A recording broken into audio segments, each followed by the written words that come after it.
When we first started out, I told Raquel the one cardinal rule of this nasty business we call show. There are 3 T's in entertainment: talent, teeth, and tits. Now, Raquel's only 6, so she's only fully developed in the talent department, but she's doing her best with the rest. Now, I don't want to overstate my case here, nor do I want to whine, but it must be said, it's not easy being a single mother. I mean, especially at my age. I was 19 when I had her. I've no family to speak of to lend a hand in raising her. As far as being a single mommy, the gentleman in question seemed to think of his role largely in terms of anonymous sperm donation. The silence from that man is deafening, and to be fair, I'm not sure where he is. But what it comes down to is money, right? Drew Barrymore, Lindsay Lohan, Miley Cyrus, all child stars who entered the world of entertainment early and gave their consent to a life no child should have to experience. Their parents traded their childhood for fortune and fame, but at what cost? Stephanie is an abusive mother, bound and determined to climb the showbiz ladder on the back of her 6-year-old daughter, Raquel. It seems Stephanie is the one who's willing to sacrifice anything for stardom. Can a child ever give their consent to be judged and treated like an adult? Age of Consent by Peter Morris. With some proper discipline and training, I could put Raquel's natural maturity and outgoingness to good use. So I made the decision. I quit my job to focus on Raquel's career. Although, as her agent and manager, it must be said, I'll always be working harder than she does. But you have no idea how energized I am. I am completely happy spending my days teaching Raquel to sing and dance. I finally feel like a real mother. With only minimum coaching from me, she's a natural. Raquel got casted as the littlest darling sibling in Peter Pan. A chill went over me as we stood in the wings. Raquel waited to enter. I didn't even smile as I leaned down and whispered, TNT, Raquel. She looks up at me and whispers, teeth and tits, Mom, teeth and tits.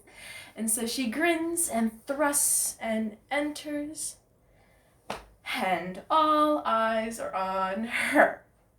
Princess Raquel and I are currently not speaking. She'll come around. Anticipating their misbehavior is part of the training. See, I take Raquel to these places that are too la-di-da for us, so that way she acquires a taste for it, so that then she has to work harder for the rest of her life to satisfy that craving. She'll be a much more eager performer if she has to sing for her supper, essentially.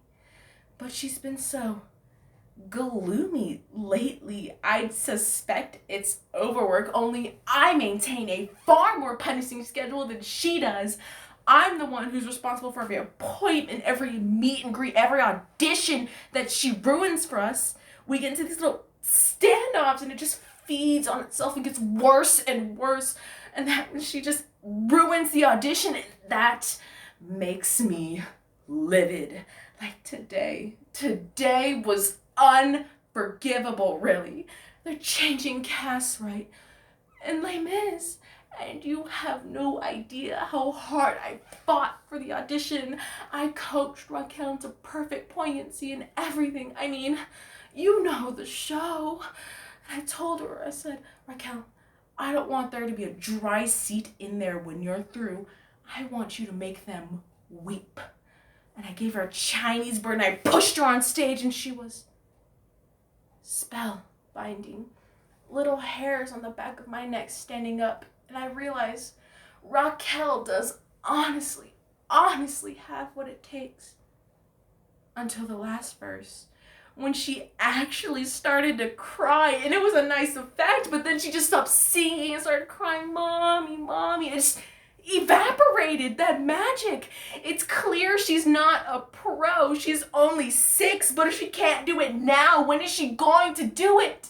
I pulled her aside and I said, Raquel, I can't have you calling me mommy in front of all these professionals. Stop letting me down and maybe I want to be your mom, you spiteful little bitch. And she says, fine, I don't want to call you mommy anymore. So I slapped her across the face and she fell over. She didn't even cry. I mean, I am proving she has nerves of steel because she didn't even bat an eyelid. 6 years old. Can you believe it? And the only thing that runs through my mind is she doesn't have the hormones in her yet. I might need to have to put her down for the public good and her latest technique for domestic terrorism, wetting the bed. It's the third time this week, so I've simply stopped changing the sheets. As far as I'm concerned, little girls have made their bed to lie in. For the first time, I'm thinking it might be possible. Our dreams might finally become a reality.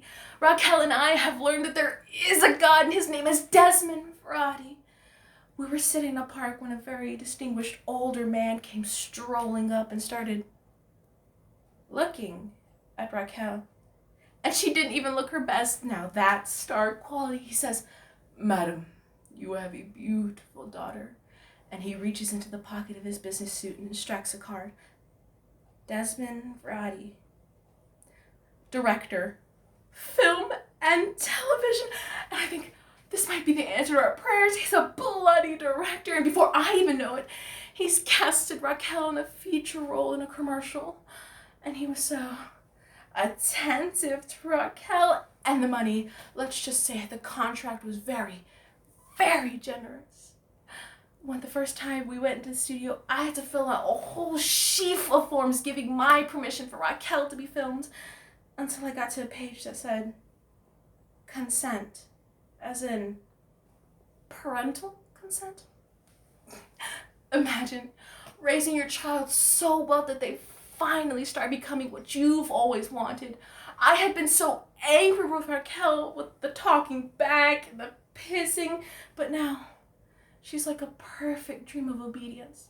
The next time we went to film with Mr. Desmond, she didn't say a word apart from her lines. It's like she finally understood what I wanted from her. And Mr. Vrati, well, he's perfectly enchanted with his little leading lady. Said he's like to make her part of his stable, he put it. He said, "You realize I intend to keep using your daughter indefinitely, provided she and I maintain the proper working relationship she and I now enjoy." So I took her home and I sat her down. I said, "I know you get it in your head to be Little Miss Contrary, but don't you dare. Desmond can make us rich. So he tells you to jump. You say, 'How high?'" She didn't say a word apart from nodding. I knew she understood. Next, we had her filming in Tuscany. They even flew me out. She flew in business class with Desmond and I sat in economy, but it's all right. I said to Desmond as we stood on the terrace that evening, "Raquel taking a bit too long in the bath for my liking. Thinks she's a star now."